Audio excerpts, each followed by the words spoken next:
자, 29. 위적정분. 위적정분은 행동거지가 고유하고 없다라는 말인데, 이것은 안옥다라 삼막삼보리가 그 형태가 없다라는 거죠. 그런 내용인데 아주 중요한 내용입니다. 한번 읽어보겠습니다. 수보리 약유인은 열애 약내 약거 약자 약화 시인 불해야 소설이 하이고 열애자 무소종래 영무소거 고명열애. 아주 짧은 내용입니다. 짧은 내용인데 그 뜻은 수보리여 만일 어떤 사람이 열애가 오거나 가거나 앉거나 눕거나 한다고 하면 이 사람은 내가 말한 바를 이해하지 못하였느니라. 왜냐하면 열애라는 것은 오는 바도 없고 가는 바도 없기 때문에 열애라고 이름하느니라. 그래서 열애는 한자, 지금 우리가 보고 있는 이 열애는 한자어죠. 그러면 중국에서 건강경을 받아들일 때에 번역할 때 열애라고 번역을 해서 열애가 오는 것처럼 느껴지느냐가 아니라는 거죠. 만약에 그렇다면 이 위적정분이 있을 수가 없는 거죠. 중국이 건강경을 번역하기 이전에 위적정분 부처님이 말씀하셨기 때문에. 그래서 부처님이 이렇게 말씀하시는 이유는 본래 부처님이 건강경을 설하실 때에 사용했던 그 단어가 올레자 뭐 갈거자 이런 뜻으로 오해의 소지가 있었기 때문에 위적정분이 있은 게 말씀하신 게 아닌가 하는 생각입니다. 우리나라 지식백과에서 보면 열애는 진리에 도달한 사람으로서 진여에서 와서 진여를 깨치고 교화활동 후 사라져가는 이라고 해서 어디에서 와서 어디로 가는 뭐 이렇게 되어 있기 때문에 또 우리가 위적정분을 잘 다시 되새겨 봐야 되는 그런 시점이 되겠죠. 산스크리트어로 번역된 이 열애의 뜻은 온바도 없고 간바도 없이 오직 여여히 법의 실상에 안주해 있다. 이렇게 이제 번역이 되어 있는데 마치 우리나라 지식백과의 열애의 번역을 보고 또 해설을 해 놓은 것처럼 보이죠. 어쨌든 위적정분에서 약내 약거 만약에 온다면 만약에 간다면 이런 위적정분이 있기 때문에 산스크리트어에서도 이렇게 번역을 하는 거죠. 그러면 본래 열애는 어떤 것이냐 하면 우리 중생 모두가 다 본래 그 진리 열애를 가지고 있는데 자기가 그렇게 그런 진리를 가지고 있다라는 것을 깨달지를 못하기 때문에 부처님께서 깨달으라고 이 건강경을 설하시는 거죠. 이 건강경은 어떻게 하면 깨닫느냐 하는 조건들을 쭉 법문을 하신 거 아닙니까? 그죠?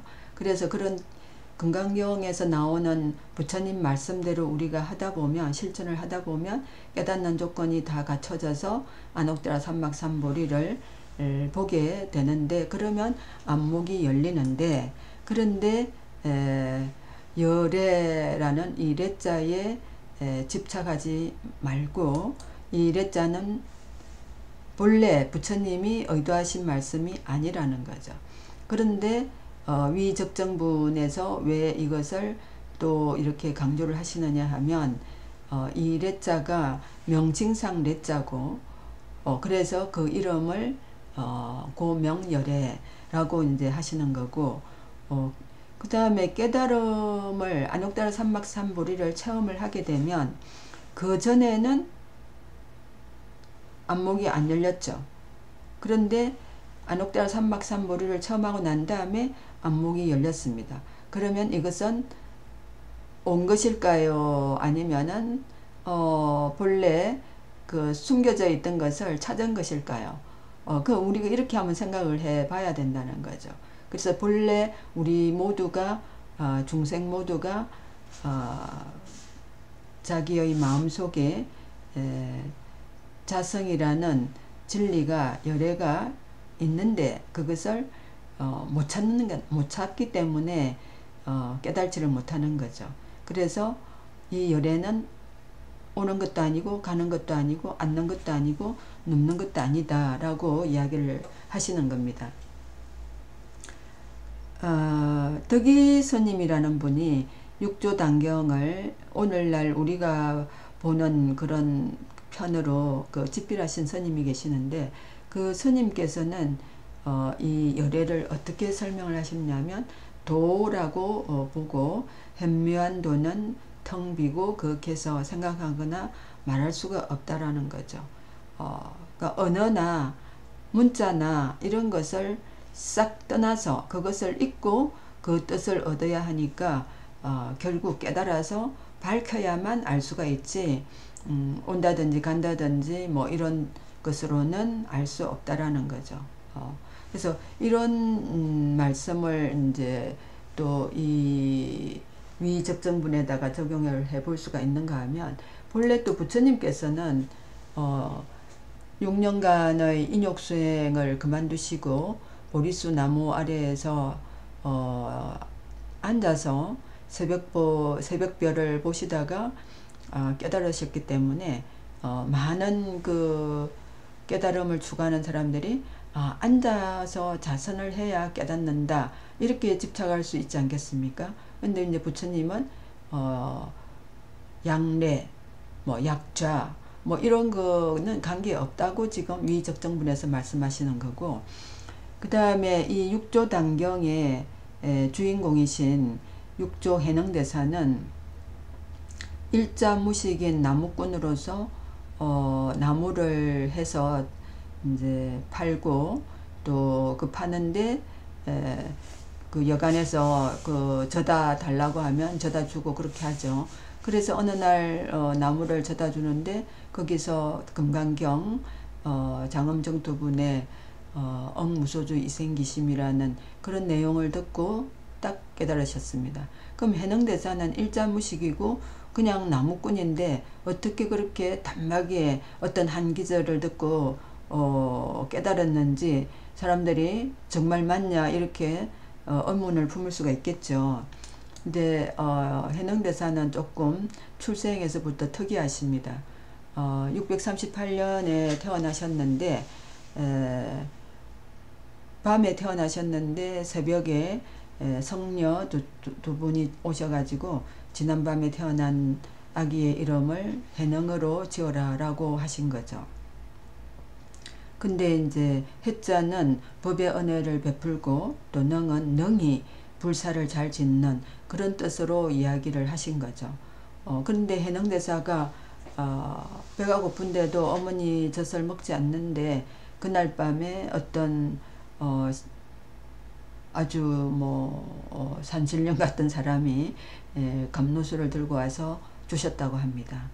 그래서 어릴 때부터 그런 이야기를 쭉 들었기 때문에 아마도 해능대사는 출가도 하지 않으셨고 집이 가난하고 아버지가 일찍 돌아가셔서 글을 배울 수가 없었기 때문에 그냥 나무꾼으로서 살았겠지만, 그러나 마음은 항상 자신이 이 법의 은혜를 베풀고 불사를 잘 짓는 어떤 그런 불교계에서 열심히 일을 해야 되는 사람이다 이렇게 생각을 하셨겠죠. 그런 식으로 늘 마음을 비우고 또 그런 명상으로 일을 하다 보니까 딱 금강경의 한 구절을 듣고 깨달으신 거죠. 그래서 그렇게 깨달은 딱 한 번의 어떤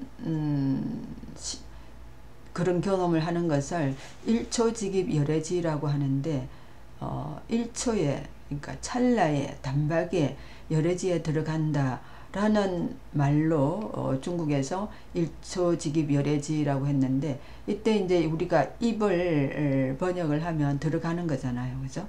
그러면 이것도 들어간다에 뭐 간다 하는 또 거자가 들어가니까 갈 거가 들어가니까 여기서 우리가 또 뭔가 온다 간다 이렇게 또 의심을 할 수가 있고 오해를 할 수가 있죠.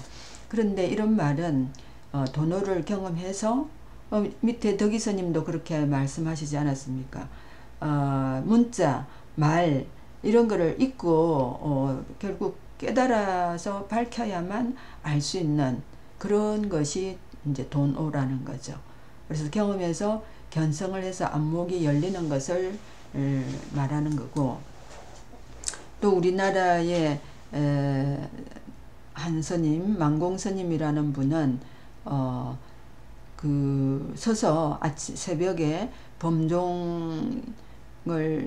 범종이 울리는 소리를 듣고 깨달으셨다고 하는데, 서서 깨달은 분도 있고 앉아서 깨달은 분도 있고 또 뭐 어떤 분은 누워서 깨달은 분도 있고 뭐 그런 식으로 하다 보면 안 된다는 거죠. 다시 말하면 어떠한 형식으로 깨달았는지 그게 중요하지 않다라는 거죠. 거기가 어떠한 형식이 열애가 아니라는 거죠. 그래서 어떠한 형식이 열애가 아니라 열애를 보는 조건은 금강경에서 부처님께서 말씀하셨듯이 아상, 인상, 중생상, 수사상을 타파를 해야 되고 법상을 타파해야 되고 비법상도 타파를 해야 되고, 그래서 끝까지 구경무아 모든 것이 나에서부터 시작되니까, 아상에서부터 시작되니까 끝까지 구경무아를 해서 형상이나 생각이나를 떠나서 그러다 보면 어느 날 안옥다라 삼막삼보리를 딱 깨닫게 된다는 거죠. 그래서 안옥다라 삼막삼보리를 깨닫게 되면은 1초 직입 열애지, 찰나의 열애지에 들어가는 것 같은 그런 경험을 하는데, 그런 경험을 하고 난 다음에 견성을 하게 되면, 그러면 부처님으로부터 많은 법을 받았느냐 보면 아무 얻을 법이 없다라는 거죠. 얻을 만한 법이 없다라는 거죠. 그런데 안목이 열리면 인연에 따라 만법이 나타나고 그것이 바로 열애라는 거죠. 전에는 만법이 안 나타났는데 딱 1초 직입 열애지를 경험을 하고 나니까 만법이 나타나서, 그러면 이것이 온 것이냐, 약내, 약거, 약자, 약화가 아니라는 거죠. 그래서 열애가 오거나 가거나 앉거나 눕거나 한다고 하면 이 사람은 내가 말한 바를 이해하지 못하였니? 네, 왜냐하면 열애라는 것은 오는 바도 가는 바도 없기 때문이다 라고 위적정분에서 말씀하시는 거죠. 그리고 덕이스님께서도 현묘한도는 텅 비고 말로서는 말할 수 없고 문자도 안 되고, 그죠? 1초 직입 열애지라고 하지만 그건 그렇게 말해 가지고는 그게 뭔지를 모른다는 거죠. 깨달아 봐야, 깨달아서 밝혀야만 알 수 있는 것이 이 안옥다라 삼막삼보리입니다. 그래서 우리 모두는 그 안옥다라 삼막삼보리를 볼 수 있는 남녀노소 불문하고 신분고와 불문하고 그렇게 볼 수 있는 자격이 있는데, 이제 조건은 금강경에서 부처님께서 말씀하시는 내용들을 다 지켜서 수행을 한다면 어느 날 딱 견성할 수 있다는 거죠. 오늘은 여기까지 하겠습니다. 경청해 주셔서 감사합니다.